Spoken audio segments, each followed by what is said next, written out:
மும்மொழிகள் அப்படின்னு வைக்கிறது வந்து நீங்க ஒரு ஸ்கூல் சொன்னா பரவாயில்ல, எல்லா ஸ்கூல்லையும் நடக்குது. அப்படி அபாலிஷ் பண்ணோம்னா எல்லா ஸ்கூல்லையும் அபாலிஷ் பண்ணுவோம். பசங்க என்ன படிக்கணும்ன்றது பெற்றோர்கள்கிட்ட கேட்டுதான் வந்து அந்த சப்போஸ் இப்ப நான் தமிழ் படிக்கணும்னா நான் எங்க அப்பா அம்மா கிட்ட நான் தமிழ் படிக்கணும்னு தான் நான் சொல்லுவேன். நான் போய் ஃப்ரெண்ட்ஸ்ல என்ன சேர்த்து விட முடியுமா? அதே மாதிரிதான் நிறைய பேர், அதே மாதிரிதான் எல்லாரும், எல்லா பெற்றோர்களும் வந்து அவங்கவுங்க பிள்ளைகள் என்ன பாஷையில படிக்கணும், அதனால அவங்களுக்கு என்ன பலன் உண்டு இப்போ ஃபியூச்சர்ல அப்படின்றதுதான். இப்ப நீங்க கேட்கிற கேள்வி வந்து ஒட்டுமொத்த எல்லா ஸ்கூல்லயும் இருக்கு அந்த விஷயம். மும்மொழி கொள்கையே மத்திய திணிக்குதுன்ற மாதிரி தமிழ்நாடு அரசு சொல்றாங்க. அதே மாதிரி அனைத்து கட்சி கூட்டமும் அதுக்காக கூட்டியிருக்காங்க.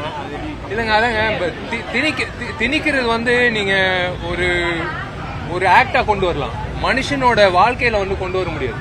மனுஷனோட வாழ்க்கையில வந்து எந்த ஒரு விஷயமோ சேதமோ திணிக்க முடியாது. அது வந்து வெற்றி அடையாது. அது மத்திய அரசாங்கமா இருந்தாலும் சரி, மாநில அரசாங்கமா இருந்தாலும் சரி. முதல்ல வந்து இன்னைக்கு பாண்டிச்சேரியும் தமிழ்நாடு +2 மாணவ மாணவிகளுக்கு எக்ஸாம் தொடங்கி இருக்கு. அவங்களுக்கு என்னோட மனவார்ந்த வாழ்த்துக்கள். All the best. நல்லா படிங்க, ப்ரெஷர் எடுத்துக்காதீங்க, நல்ல நேரம் எடுத்து நல்லா தூங்குங்க. கரெக்டான நேரத்தில் தூங்குனாதான் உங்களுக்கு வந்து பிரெயின் ஒர்க் ஆகும். கரெக்டான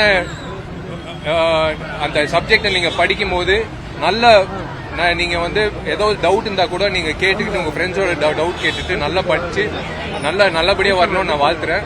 ஆல் தி வெரி பெஸ்ட். கட்சியை தொடங்கி ஒரு ஆண்டுக்கு மேல ஆகுது. ஆனாலும் இப்ப ரீசெண்டா நடக்கிற நிகழ்ச்சிகள்ல அவரோட கருத்துக்களை வெளிப்படையா வைக்க மாட்டாரு, மறைமுகமாவே வைக்கிறாரு. மத்திய மாநில அரசுகளை விமர்சிக்கிறாரு, ஆனா மறைமுகமா விமர்சிக்கிறாருன்ற கருத்துக்கள் வருது. அவரையும் விமர்சிக்கிறாங்க. அதனால அவரோட அரசியல் பார்வையை எப்படி பாக்குறீங்க?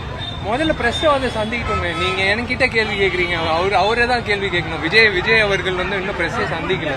பிரஸ் சந்திச்சதுக்கு அப்புறம் உங்களுக்கு அந்த நீங்க கேட்ட கேள்விக்கு எல்லாம் பதிலும் வந்துடும். சார், தொடர்ந்து நடிகர்கள் அரசியலுக்கு வரத விமர்சனம் பண்றாங்க, நீங்க எப்படி பாக்குறீங்க? அது விமர்சனம் கிடையாது. இது வந்து சமூக சேவை பண்றதுக்கு யாருக்கு மனசுல தைரியம் இருக்கோ, யாருக்கு மனசுல ஆசை இருக்கோ, அவங்க எல்லாரும் வந்து அரசியலுக்கு வர. தமிழக சட்டமன்ற தேர்தல் வரைக்கும் இன்னும் ஒரு சில மாதங்கள் தான் வருது. உங்ககிட்ட இருந்து என்ன எதிர்பார்க்கலாங்க?